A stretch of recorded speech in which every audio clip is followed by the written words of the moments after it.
कौन गृहस्थ कौन विरक्त, इससे कोई मतलब भगवान का नहीं। चाहे कोई बाबा चाहे कोई गृहस्थ हो, इससे भगवान को कोई मतलब नहीं। भगवान का मतलब है इसमें निष्ठा, भक्ति, श्रद्धा, विश्वास, प्रेम, करुणा, दया, कृपा, सहन शक्ति, ये कितने हैं।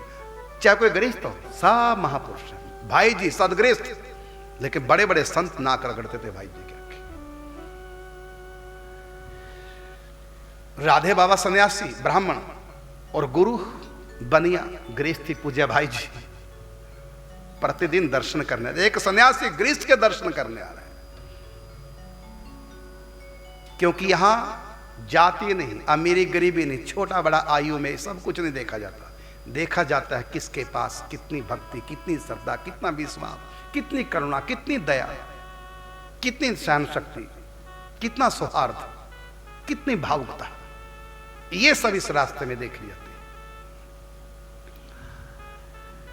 तो इस प्रकार पंडित जी अपनी गरीबी के दिन काट रहे हैं और भगवान की भक्ति कर रहे हैं और साथ में औरों से भी करवा रहे हैं और साथ में भगवान से प्रार्थना करते, प्रभु कृपा करो, अभी तक आपके प्रत्यक्ष दर्शन नहीं हुए हैं। यदि आप चाहें कि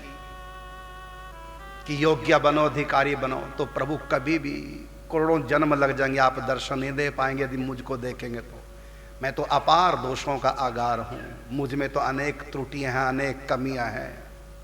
आप अपने स्वभाव की तरफ देखिए, मेरी कमी को मत देखो। सर्वगुण संपन्न पंडित जी तब भी अपने में त्रुटियां देखते थे। और पंडित जी किसी को भी नमस्कार करते, कोई भी आता तो पंडित जी, हम तो ऐसे करते हैं ना हाथ जोड़ के, पंडित जी यहां तक हाथ जोड़ते थे ऐसे करके। इतने विनम्रता पंडित जी में। हम लोग तो ऐसे करने में भी शर्म आएंगे, लेकिन पंडित जी कोहनी तक जोड़ के ऐसे करते थे। प्रणाम सभी को, सबके भीतर मेरे ठाकुर जी। अपने अपराधियों के आगे भी पंडित जी सर रख करके क्षमा मांगते थे।